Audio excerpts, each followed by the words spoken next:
Waalaikumsalam. Masuk aja Yul. Tumben Yul. Kamu curhat. Curhat apa Yul? Curhat masalah anak.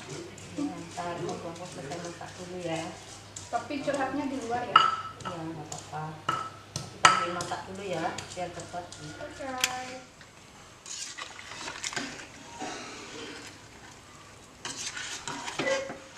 Gimana mau cerita Yul? Ini udah matang nih. Bisa kan kita tinggal. Di situ Mbak, di Pantai Kurida Juma itu. Biar ini apa namanya? Biar adem gitu tempat curhatnya. Apa? Kita ke sana yuk. Assalamualaikum teman-teman. Kebetulan hari ini Yuli main ke rumah dan dia bilang mau cerita tentang anaknya. Yuli itu sama kayak aku, punya anak kecil-kecil dan masih sangat kerepotan dan butuh motivasi. Barangkali ada teman-teman yang mau ngasih motivasi atau juga aku yang memotivasi juga boleh aja sih. Kalau mau termotivasi silakan diambil positifnya aja. Yul, emang apa sih masalah yang dihadapin Yul? Belum Mbak, anak-anakku tuh sekarang ya ampun makin ngelawan sama aku, nggak mau nurut lagi kayak gitu. Terus kalau aku nyuruh tuh ya apa ya, langsung ngebantah gitu loh, kayak ntar dia tuh sekarang fokusnya ke HP, disuruh ngaji juga apa ya, kayak nanti bahasa nanti itu nggak bisa hilang. Terus aku manggil tuh kayak dia nggak respon gitu loh.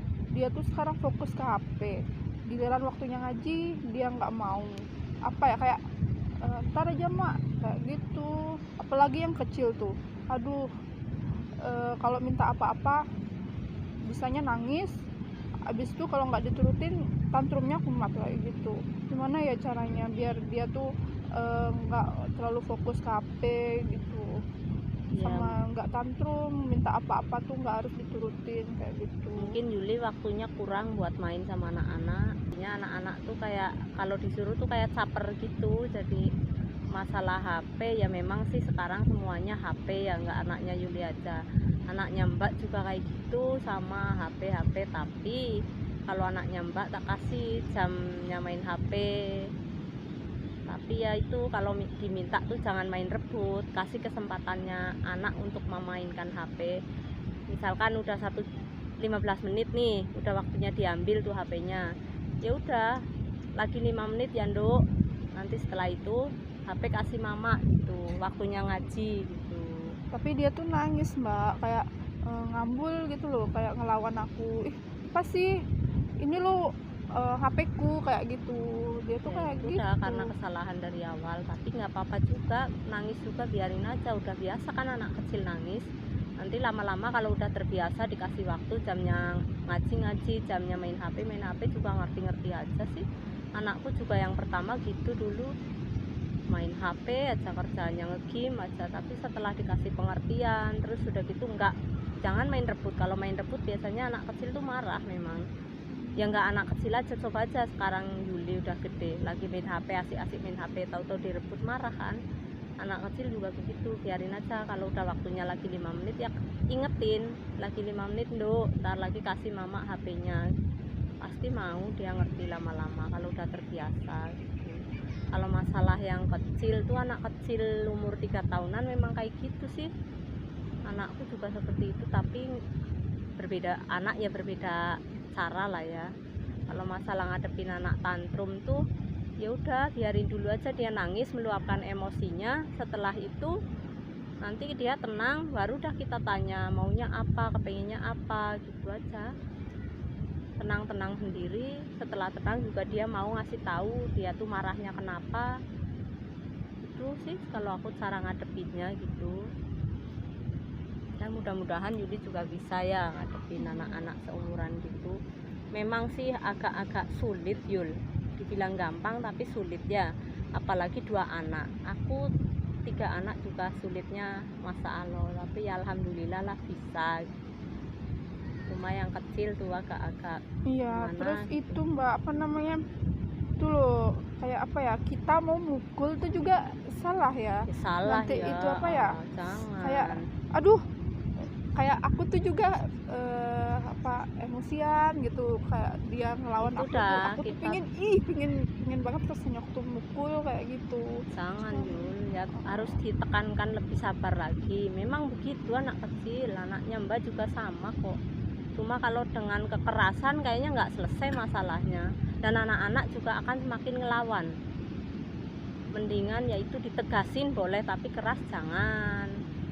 Itu kalau menurut saran Mbak, karena Mbak sendiri gitu pertama kali belum punya pengalaman. Ya pernah aku keras sama anak, pernah, tapi ya itu lama-lama tak pakai pelajaran aja. Dikerasin bukan semakin jadi lebih baik, tapi memang lebih keras dia ikut. Dah dengan cara kita yang keras dia ikut keras, tapi dengan cara kita yang lembut, insya Allah anak-anak juga paham dan lebih Nah, lembut kayak lagi. ini juga dia tuh kayak cenderung ke mbahnya gitu loh. Kayak apa ya? Aku marah dikit dia langsung lari ke mbahnya. Ngadu Mungkin kayak karena gitu. terlalu sering dibelain mbahnya, atau mungkin Yuli yang kurang deket sama anaknya. Mungkin Yuli kurang waktunya main sama anak, karena anak tuh memang bener-bener gimana ya, butuh banget perhatian kita. Jadinya kalau dia tuh nggak diperhatiin ya caper dengan cara dia usil apa, itu sebetulnya cuma caper, cari-cari perhatian itu. Mungkin Yuli nggak pernah ngajak dia main bola, mungkin yang kecil, yang besaran mungkin nggak pernah main apa, ngajak masak-masakan atau main apa lah, ya main aja, mainan seusianya mereka tuh apa sih, itu dah. Kalau aku sih seperti itu, jadinya anak-anak ya deket-deket aja sama aku, sama ayahnya juga deket. Kalau ada waktu luang gitu tak ajak dan mereka main, walaupun sekedar mainan bola, mainan di rumah, mainan masak-masakan gitu, yang jelas ya mainan aja. Terus ini loh, apa ya? Gimana sih biar kita tuh deket lagi gitu loh sama anak Sama kita gitu. Ya itu Gimana? dah Ini kan ajak. aku nih sekarang jauh gitu loh sama dia, ngerasa udah kayak jauh lah. Dia tuh lebih deket sama mbahnya gitu. Aku tuh nggak cemburu, cuman apa ya, kayak gimana sih cara balikin anak-anakku tuh biar lebih deket sama Ya aku itu kayak dah, gitu.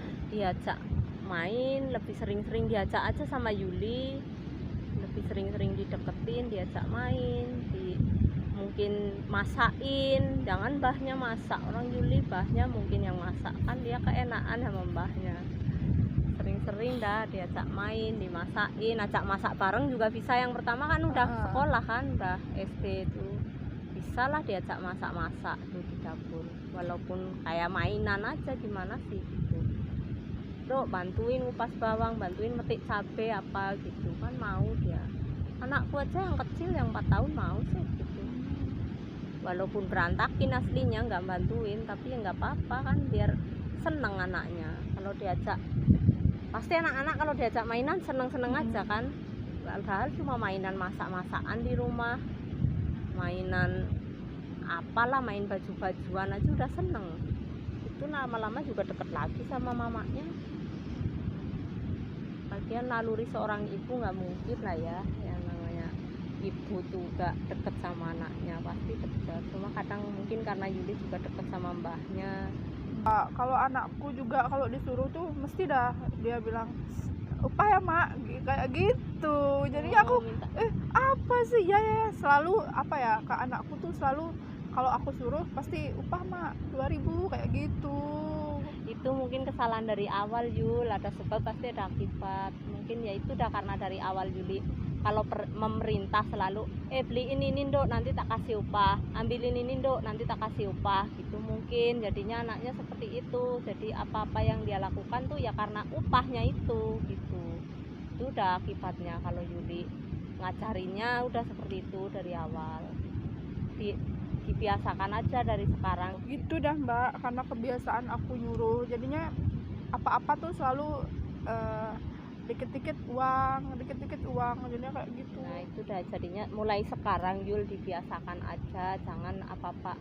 Yuli juga kalau mau ngasih uang aja, nggak usah minta imbalan, ambilin ini Nduk, beliin itu Nduk nanti tak kasih uang, nanti tak beliin mainan, nggak usah yang seperti itu. Mulai sekarang ya udah, kalau Yuli waktunya ngasih ya ngasih, waktunya beliin mainan ya beliin gitu, waktunya ngajak mainan ya ajak, nggak usah ada Yuli minta imbalan sama anaknya.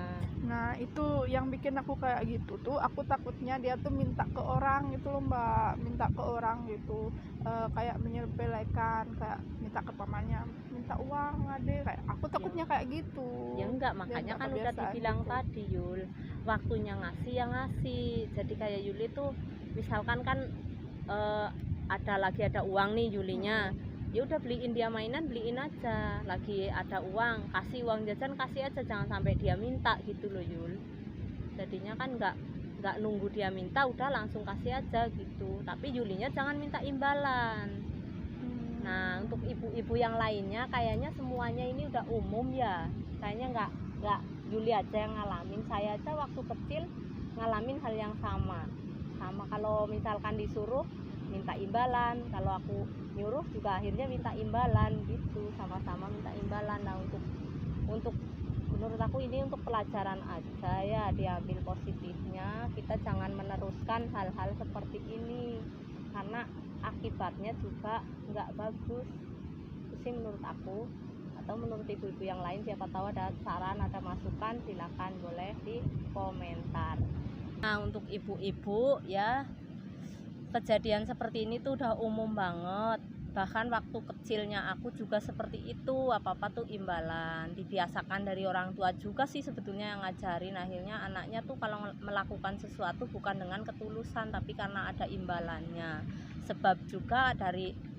Sebabnya itu ya karena keterbiasaannya itu, akhirnya akibatnya buruk buat anaknya ke depannya. Itu kalau nggak ada imbalan ya nggak maunya kalau ada imbalan aja gitu ya. Untuk ibu-ibu siapa tahu ada masukan, ada saran. Menurut saya kalau lagi ada rezeki ya kasih aja, waktunya dibeliin mainan ya beliin aja. Jadi nggak usah nunggu anak minta mainan, nggak usah nunggu anak minta uang jajan baru dikasih.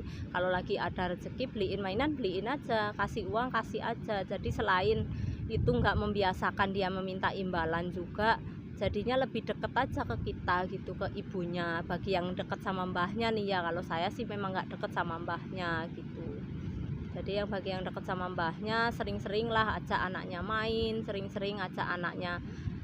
Yang cowok ya main bola, main apalah terserah. Kalau yang cewek ya main masak-masakan, juga dia ajak masak beneran itu lebih baik. Juga selain mainan jadi ngajarin mereka juga sih.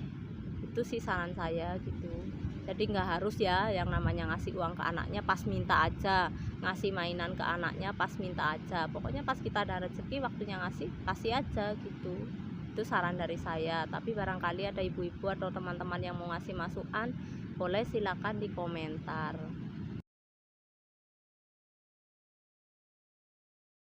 Enggak, kalau aku nih ya, kalau aku tuh lebih ngasih pengertian ke anaknya. Rezeki orang itu berbeda loh dek gitu, rezeki orang berbeda, nasib orang berbeda gitu. Jadi ya udah lebih ngasih, bukan solusi juga, lebih ngasih pengertian gitu loh. Kalau iri itu sebetulnya memang bukan hal yang baik kan gitu. Jadi iri itu bukan hal yang baik. Jadi menurut aku masalah iri itu wajar ya manusia. Aku juga kadang iri, temanku bisa sukses seperti itu, gimana caranya biar aku bisa sukses ya. Tapi kalau aku kan bisa menyikapi, sedangkan kalau anak-anak tuh kadang-kadang menyikapinya tuh kan nggak bisa. Dan ya dengan cara, karena mereka belum bisa menyikapi, belum mengerti juga, ya paling kita kasih pengertian aja gitu, lebih ke pengertian. Rezeki itu berbeda dek, nggak boleh iri sama temenmu gitu. Juga kalau pinjam mainan kadang nggak boleh dibalikin. Itu tuh kalau aku sendiri mau dia nangis atau tidak, yang namanya pinjam tetap harus dikembalikan. Tak ajarkan seperti itu, tak terapkan ajaran itu gitu. Itu kalau aku, tapi nggak tahu, siapa tahu yang lain nggak seperti itu juga gitu kan, nggak tahu Yuli bagaimana, kan setiap orang pasti berbeda cara menyikapi anaknya. Teman-teman, sekian dari kita, siapa tahu motivasi ini bermanfaat untuk teman-teman, untuk ibu-ibu lainnya ya silakan diambil positifnya. Tapi jika ada ya kesalahan-kesalahan, ada masukan dari ibu-ibu juga silakan tinggalkan di kolom komentar. Terima kasih banyak yang sudah nonton. Jangan lupa like, comment, and share. Oke, bye. Assalamualaikum.